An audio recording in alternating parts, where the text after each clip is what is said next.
السلام عليكم ورحمة الله وبركاته. النهاردة هنتكلم في حلقة من الحلقات المهمة جدا، وهنعرف خلالها كل ما يخص حمو النيل، وإيه هي أهم أعراضه وأهم أسبابه، وكمان طرق علاجه. كمل الحلقة دي للآخر عشان تحقق أكبر استفادة منها.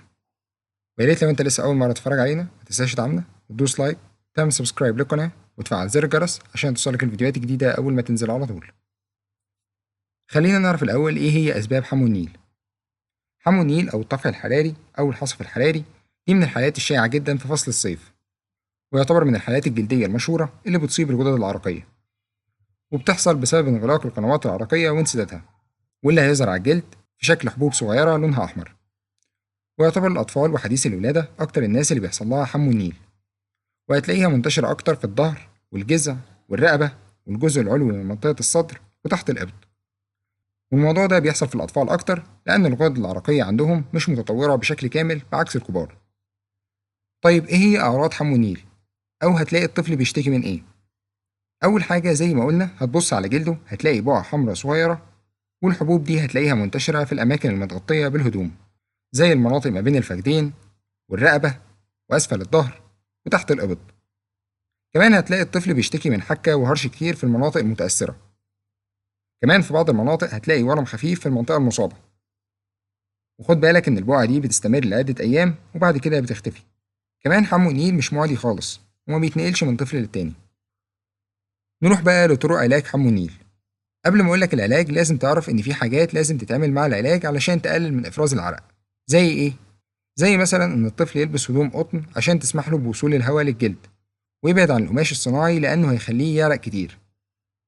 كمان المحافظة على إن الجلد يكون بارد وجاف في الأماكن شديدة الحرارة وعالية الرطوبة، عن طريق إنه يكون في مكان فيه مروحة أو تكييف أو حتى يستحمى بمية باردة. كمان لو هو طفل حديث الولادة وبيلبس حفاض، فهنقول للأم إنها تخلعه الحفاض لفترات خلال اليوم، وده عشان يقلل من تهيج الجلد في المنطقة حوالين الحفاض. ومن هنا خلينا نروح للأدوية المستخدمة لعلاج حمو النيل. أول حاجة معانا هنديله دهان مرطب للجلد عشان يقلل من الحكة والألم الناتج عن حمو النيل، وده يا إما هنديهوله في صورة كريم زي السودو كريم أو الزنك أوليف، ودول بيحتووا على الزنك أوكسايد اللي بيشتغل كمضاد لالتهابات الجلد. بس السودو كريم عليه كمان مادة اللانولين اللي بتساعد على الترطيب وتقليل الحكة، ودول جرعة أي واحد فيهم هيكون دهان مرتين يوميا. أو ممكن تديله الملطف في صورة لوشن زي مثلا الكالاميل أو الهايديرم أو الزنكوديرم أو البرينجو، ودول بيستخدموا من مرتين إلى 3 مرات يوميا، بس رجوهم قبل الاستخدام. ويفضل إن الطفل يستحمى بمية باردة قبل استخدام اللوشن أو الكريم. تاني حاجة بنديها للطفل لو حمو النيل عنده شديد سيستميك أنتي هيستامينيك أو مضاد للحساسية، وده بيكون على حسب سن الطفل. ويفضل تديله حاجة من السكند جنريشن أنتي هيستامينيك زي مثلا مادة الستروزين، واللي بتكون موجودة في الزرتك شراب أو التومازين شراب، أو مثلا مادة اللوراتيدين واللي بتكون موجودة في الكلاريتين شراب أو الموسيدين شراب، وده جرعة أي واحد فيهم هتكون من 2.5 ملي إلى 5 ملي مرة واحدة يوميا مساء، والكمية بتكون على حسب السن والوزن.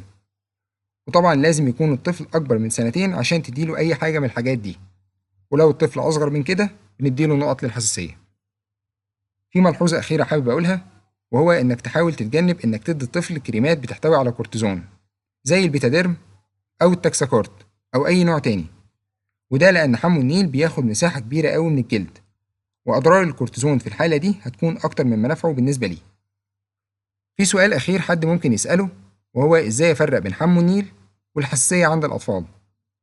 هقولك إن حمو النيل عبارة عن طفح جلدي بيظهر نتيجة انسداد قنوات الغدد العرقية، وبينتج عنه احتباس العرق الزايد وتهيج للجلد، وبتظهر أعراضه ببطء في غضون أيام، وبيكون الطفح الجلدي على شكل بقع حمراء صغيرة وبتسبب حكة خفيفة.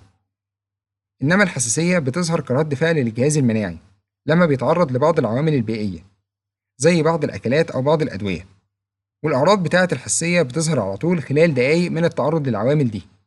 والطفح الجلدي ده بيكون إما في شكل حبوب صغيرة زي حمو النيل أو بقع حمراء كبيرة. والفرق المميز قوي إن الحكة بتكون شديدة بعكس حمو النيل اللي بتكون الحكة فيه خفيفة. وبكده نكون وصلنا لنهاية الحلقة وعرفنا فيها كل ما يخص حمو النيل، وأتمنى تكونوا استفدتوا واستمتعتوا بالحلقة دي. ولو عجبتكم ما تنسوش تعملوا شير ليها، لأن ده بيساهم في نشر الحلقة لأكبر عدد من الناس. وفي النهاية سبحانك اللهم وبحمدك أشهد أن لا إله إلا أنت أستغفرك وأتوب إليك، والسلام عليكم.